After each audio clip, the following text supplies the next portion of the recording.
vezes a expectativa disso. Nós perdemos a esperança muitas vezes. Mas Deus, meus irmãos, nessa manhã eu quero trazer ânimo para o seu coração, porque Deus não mudou, e aonde Ele passa, Ele continua fazendo alterações. Aonde Ele passa, algo sempre vai acontecer. Então levante seus olhos, saia dessa mesmice, não ande cabisbaixo. Parafraseando nossa irmã Ana Paula, levanta a cabeça, príncipe e rainha. Levanta a sua cabeça, olha para o alto. Olha para o alto, lá está o teu socorro. Olha para o alto, o Senhor está te vendo. Console o teu coração, você tem esperança. A segunda coisa que o texto fala, no verso 28, ele diz assim: não sabes, não ouviste que o Eterno, nosso Criador, o Criador dos confins da terra, não se cansa, o seu entendimento é insondável, ele não fica cansado, ele não fica exausto. E eu quero nisso pensar que ele não fica cansado da gente, ele não fica cansado de cuidar da gente, Ele não fica cansado de nós, Ele não nos despreza, Ele está conosco em todo momento. Veja que esse texto foi escrito para um povo mesquinho, um povo que está em cativeiro, um povo que está sendo punido. Sim, é escrito para eles, e ainda assim Deus fala: tenha esperança, olha para mim, porque eu sou o teu socorro, eu não te abandonei. Vocês precisam entender que eu estou aqui. E por fim ele fala, o texto do verso 29 em diante diz: Ele dá força ao cansado, Ele fortalece o que não tem vigor. Os jovens se cansam e se fatigam, e os moços cairão, mas os que esperam no Senhor renovarão as suas forças. Subirão com asas como águias, correrão e não se cansarão, andarão e não se fatigarão. Olha que palavra! Ele faz dois paralelos aqui. Ele fala do cansado e da multiplicação das forças, do jovem e que ele se cansa. E quando a gente pensa aqui, porque aqui o jovem, a palavra está falando daquele menino, aquele da infância ali que começa a trabalhar e tem vigor, e faz e corre isso e aquilo, e no meio do seu trabalho ele se cansa. E a verdade é essa, que muitas vezes a gente corre tanto, e a gente carrega tanta coisa que a gente se cansa. O jovem também representa uma certa imaturidade, porque a vida ainda não lhe proporcionou a experiência, então ele é um pouco imaturo, então ele tenta fazer todas as coisas pela sua própria força, e quando ele percebe que a sua força se esgota, acaba, ele fica cansado e ele quer parar.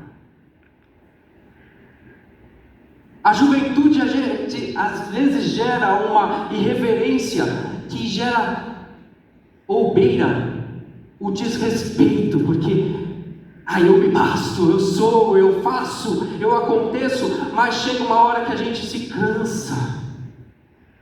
Chega um momento que nós ficamos cansados, abatidos, que nós cansamos de lutar, que nós perdemos a esperança, que a gente se vê correndo atrás de tantas coisas, que a gente quer conquistar tantas coisas, e de repente você para e pensa: o que eu conquistei? Se Deus permitir, daqui a 10 dias eu chego no meu meio século. E há um período, amém, quero chegar. E há um momento, desde que eu completei 49 anos, eu já comecei a fazer ponderações na minha vida. A gente coloca a vida no microscópio. E a gente começa a olhar que coisas valeram a pena e coisas não valeram a pena. E se você começa a ponderar tantas coisas e a mente não para, e você começa... Tinha um termo que a gente usava, antigamente meus pais usavam muito: matutar.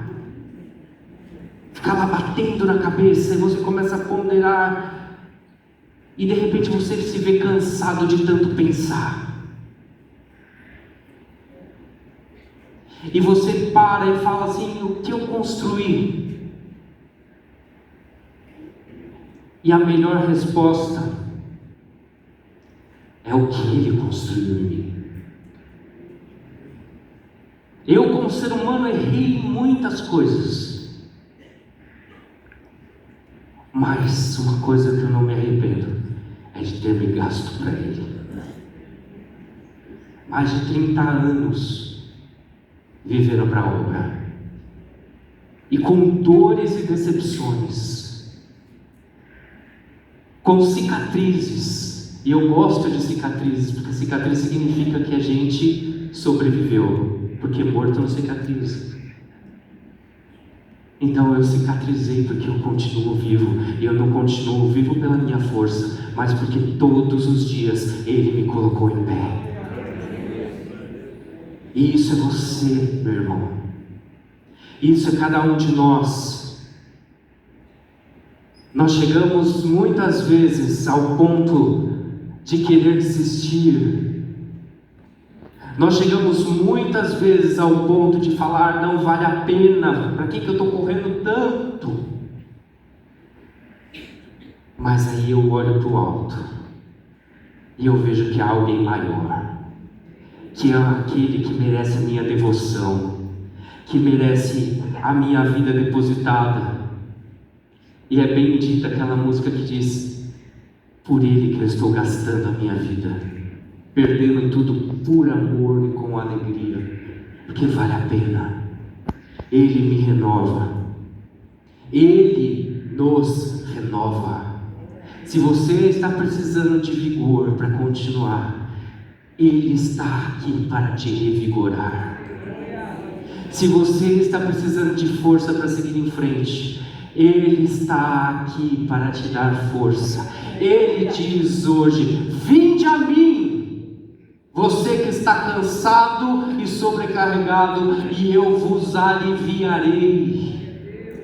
Deixa teu fardo e carrega o meu. Vinde a Cristo, se coloque diante dele, e hoje você será renovado. E é fabulosa essa palavra, porque a renovação não é pegar a tua força e potencializar a tua força. O termo aqui é como se ele trocasse a tua roupa, é como ele trocasse a sua força, porque você passa a não ter mais a sua força que se esgota e cansa. Você recebe a força dele, você recebe o revestimento dele, o consolo dele, o levantar dele. Não é mais você, porque a sua força se esgota, mas o texto diz: você não percebe que o seu Deus não se cansa e não se fatiga? Você não percebe que você se cansa, mas Deus não? Mas se você esperar no Senhor, Ele derramará essa força que não se cansa sobre você. Então, jovem, você que está começando a se cansar, eu converso com alguns jovens e já estão ficando cansados. Olha para o alto, olha para Deus. Você olha para o lado, os amigos se foram, as pessoas se perderam, pessoas te decepcionaram. Jovem que está em casa, que abandonou o Evangelho, olha para o alto. Olha para o alto, onde Cristo está, e Ele pode te renovar hoje. Muda a tua perspectiva, busca vigor e força. Nele, Ele te dará um novo propósito. Se você, como eu, está na minha idade, gente, eu posso falar que eu estou na minha idade. E a perna, depois quando você chega na minha idade, a gente começa a ter que fazer algumas coisas, né? Porque o corpo começa a ir um pouco mais devagar. Se você se sente desanimado, Se você